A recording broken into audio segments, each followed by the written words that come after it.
Welcome, sweeties. My name is Two, and I had a talk with Two for You too, and we're going to try me taking over from now on. All these stories just have been so gruesome and terrible. I decided we should try some fairy tales. I heard they can be awesome and very sweet. So, 42, grab me some fairy tales and I'm going to read them for you, okay? So, grab yourself a tea or a coffee. Things are about to get interesting. Rumpelstiltskin by the Brothers Grimm. Once there was a miller who was poor, but who had a beautiful daughter. Now it happened that he had to go and speak to the king, and in order to make himself appear important, he said to him, "I have a daughter who can spin straw into gold." The king said to the miller, "That is an art which pleases me well. If your daughter is as clever as you say, bring her tomorrow to my palace, and I will put her to the test." And when the girl was brought to him, he took her into a room, which was quite full of straw, gave her a spinning wheel and a reel, and said, "Now set to work, and if by tomorrow morning early you have not spun this straw into gold during the night, you must die." Thereupon he himself locked up the room and left her in it alone. So there sat the poor miller's daughter, and for the life of her could not tell what to do. She had no idea how straw could be spun into gold, and she grew more and more frightened, until at last she began to weep. But all at once the door opened, and in came a little man, and said, "Good evening, Mistress Miller. Why are you crying so?" "Alas," answered the girl, "I have to spin straw into gold, and I do not know how to do it." "What will you give me," said the mankin, "if I do it for you?" "My necklace," said the girl. The little man took the necklace, seated himself in front of the wheel, and whirl, whirl, whirl, 3 turns, and the reel was full. And he put another on, and whirl, whirl, whirl, 3 times round, and the second was full too. And so it went on until the morning, when all the straw was spun, and all the reels were full of gold. By daybreak the king was already there, and when he saw the gold he was astonished and delighted, but his heart became only more greedy. He had the miller's daughter taken into another room full of straw, which was much more larger, and commanded her to spin that also in one night, if she valued her life. The girl knew not how to help herself, and was crying, when the door opened again, and the little man appeared and said, "What will you give me if I spin that straw into gold for you?"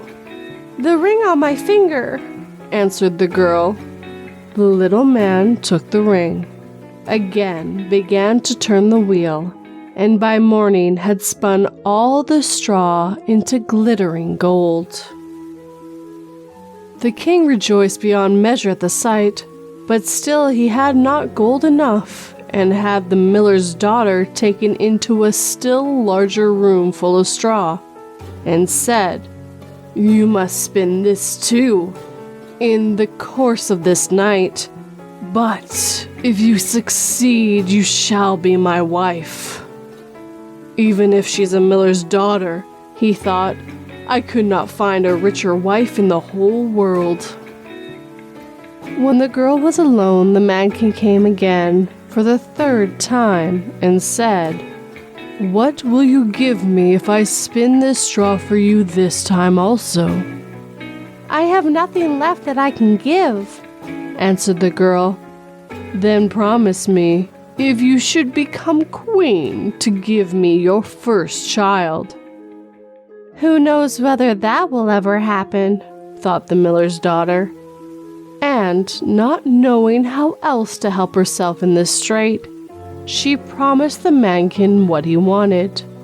And for that he once more spun the straw into gold.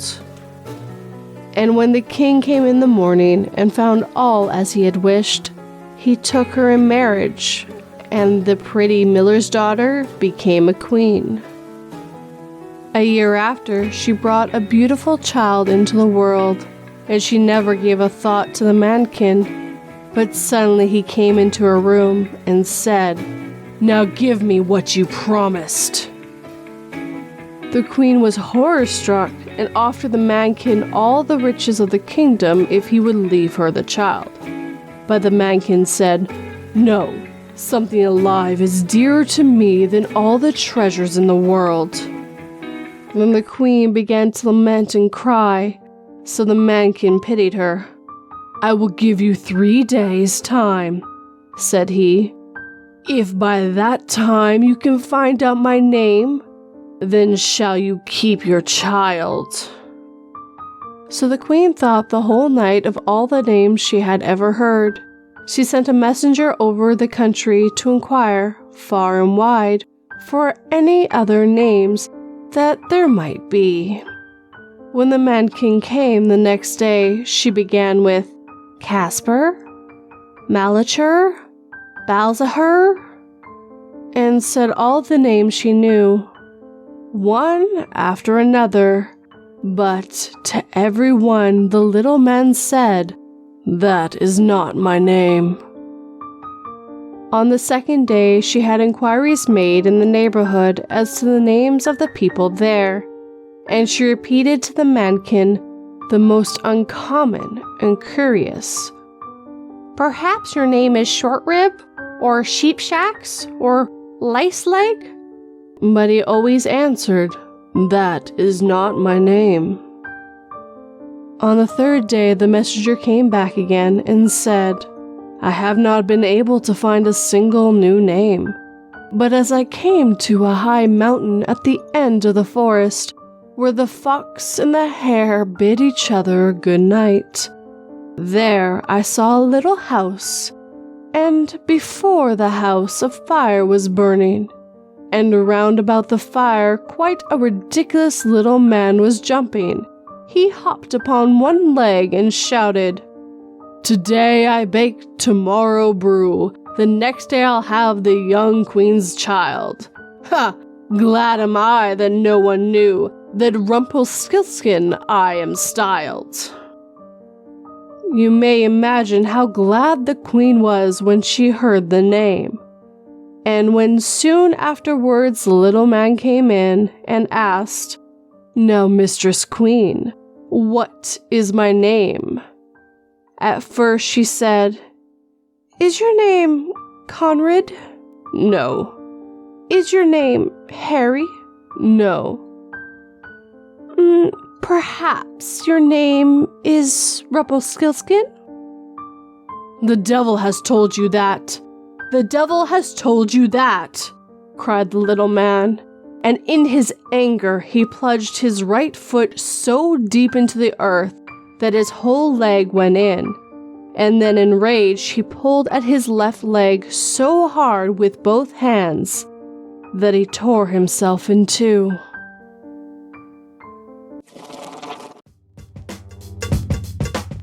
Oh, that was a horrible ending. Hold on here. Let me have a quick look. Okay, Cinderella. Oh my goodness, pelicans pack out eyes? Oh no! How about Rapunzel? Rapunzel would be a good pick. Wait, the prince loses his eyes? Okay, nope, I'm not doing fairy tales. I'm not doing this anymore. 242, you can have your channel back. 2, why did you let 42 pick out your stories? That seemed like a bad time. She's the one that gets the... Okay. Well, I do hope you enjoyed this video. Hit that like button and make sure it feels it. If you're new, subscribe and turn that pretty little bell to all notifications. And there will be a video this Sunday, a normal one that's not fairy tales. But tell me down below if you would like me to start reading fairy tales. But as always, guys, thank you for watching and listening. Sleep tight and don't let 42 bite.